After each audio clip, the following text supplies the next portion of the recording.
Speak Student! Animal Farm 1.11, You Drunk Pig, a la Schmuck. Well, Animal Farm has as many themes as the alphabet has letters. We can just hear the ominous trailer announcer man saying, "A tale of lies and deceit, foolishness, dashed dreams, pride and violence wrapped in a cloak of religion."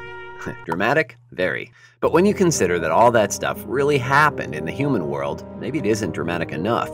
How do these themes compare in the two arenas of Animal Farm and the Russian Revolution? Let's go through the list, shall we? Leadership and corruption. Sounds fun, huh?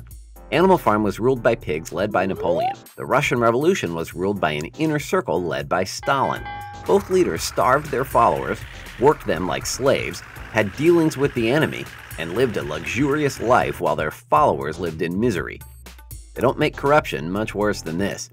Control over intellectual inferiors, aka what you'll be capable of after watching a few shmup videos. Alright, well, the pigs were such good learners that they quickly realized education equals power. Some of the animals learned to read a little, but others never could get the hang of it. The animals would never be the intellectual equals of the pigs. This allowed the pigs to change rules and the 7 commandments, rewrite history, and twist the truth. All because the animals didn't have the mental ability to dispute them. Plus, you can never have enough propaganda. Feed the illiterate masses a steady diet of posters glorifying the leader, and they lap it up like mother's milk. Well, back in the day, Napoleon and Stalin achieved godlike status through propaganda. Lies and deceit, which is basically the main conversation tactic at every Thanksgiving dinner we've ever been to. We bet Snowball and Trotsky would have a lot to say in their defense if they were allowed to talk or even show their faces. Yeah, we're laughing at you guys. Making up horrible stories about them is just one example of Napoleon and Stalin's use of lies and deceit to control the masses and gain ultimate power. And of course, the pigs need milk, beds, and creature comforts for their big piggy brains. What a pile of manure. All right, rules and order, the far less popular spin-off of Law and Order.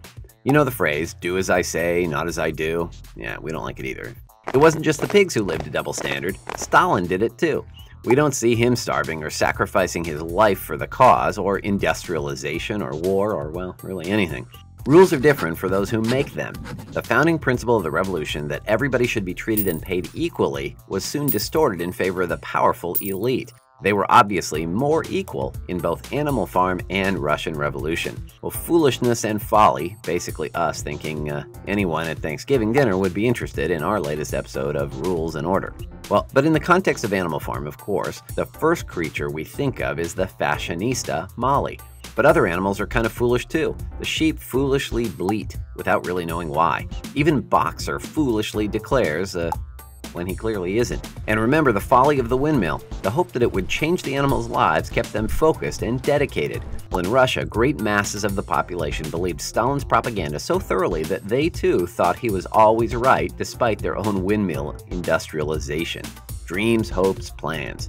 Yeah, I bet you're hoping we'll stop making silly comparisons for each of these topics, but keep dreaming. You gotta have a plan, some kind of roadmap to get to your goals. After Old Major's rhetoric stirred the animals to revolt, well, then what happened? There was a big gaping hole in the revolution. Enter Napoleon.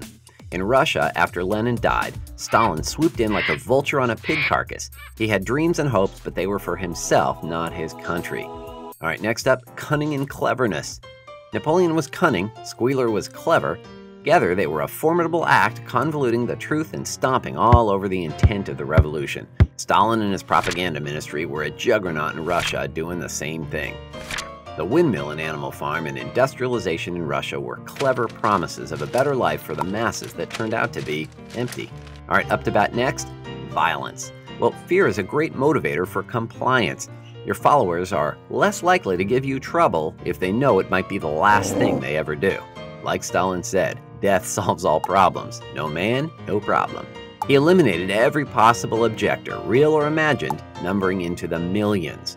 Well, Napoleon has a few bloody scenes in Animal Farm that show just how well violence works to maintain order.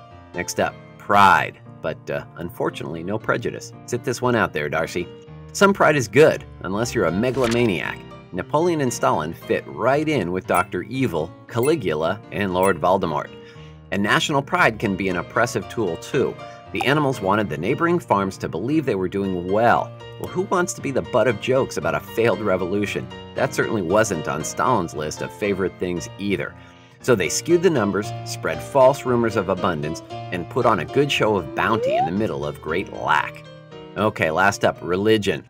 If life on Earth is hell, well, just give up. Put in your time and have a blast in the afterlife, right? Or at least that's the message believed by the long-suffering proletariat in both Animal Farm and the Russian Revolution. Yeah, there were millions who died.